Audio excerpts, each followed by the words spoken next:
ආයිබෝන් cricket වලට ආදරය කරන ඔබ සියලුම දෙනාට මෙවර 2020 ලෝක කුසලානේ සුපිරියට වටේ ශ්‍රී ලංකා කණ්ඩායම ක්‍රීඩා කරන දෙවන තරගය අද නවසීලන්ත කණ්ඩායම සමගින් ශ්‍රී ලංකා වේලාවෙන් රාත්‍රී 7ට කොළඹ ආර් ප්‍රේමදාස ක්‍රීඩා පිටියේදී පැවැත්වීමට කටයුතු සූදානම් කර තිබෙනවා. මෙවර 2020 ලෝක කුසලානේ සුපිරියට දෙනාගේ වටේ ශ්‍රී ලංකා කණ්ඩායම මුහුණ දුන් පළමු තරගයේම අන්ත පරාජයක් අත් කර ගැනීමට ඔවුන්ට සිදු වුණා. ඒ එංගලන්ත කණ්ඩායම හමුවේ එෙහිදී ඔවුන් ලබාගත් ලකුණු 51ක පරාජයත් සමගින් ප්‍රසාද ලකුණු සටහනේ ඔවුන් මේ වන විට අවසාන ස්ථානයේ දක්වා පහළ බැස තිබෙනවා. කෙසේ වෙතත් නවසීලන්ත කණ්ඩායම සමගින් පැවැත්වෙන අද තරගයේ ඔවුන්ට ජයග්‍රහණය කර ගැනීමට හැකියාවක් ලැබුණොත් ප්‍රසාද ලකුණු සටහනේ දෙවනි ස්ථානයේ දක්වා ඔවුන්ට ඉදිරියට පැමිණීමට හැකියාවක් ලැබෙනවා.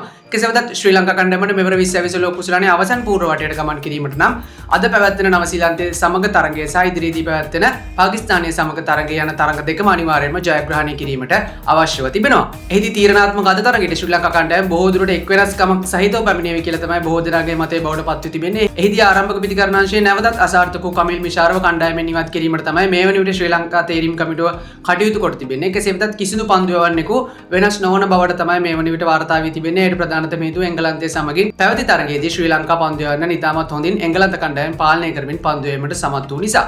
කෙසේ වෙතත් තරගය සජීවීව ශ්‍රී ලංකා ක්‍රිකට් ප්‍රේක්ෂකයන්ට නැරඹිය හැකි ආකාරයන් පිළිබඳ අපි ඔබව දැනුවත් කිරීමට සූදානම් සිටිනවා. එහිදී දේශීය නිල විකාශන අයිතිය ලබාගෙන තිබෙන සුප්‍රීම් ටීවී නාලිකාව ඔස්සේ ඔබට සජීවීව තරගයේ සියලුම තොරතුරු නොමිලේ නැරඹීමට හැකියාවක් තිබෙනවා. ඊට අමතරව ඩයලොග් ටීවී පාරිභෝගිකයන්ට ද පපරේ ටීවී හරහත් ඩයලොග් ටීවී POTV පාරිභෝගිකයන්ට ස්ටයි ස්පෝර්ට් නාලිකා හරහත් තරගාවලිය සජීවීව නැරඹීමට හැකියාවක් තිබෙනවා.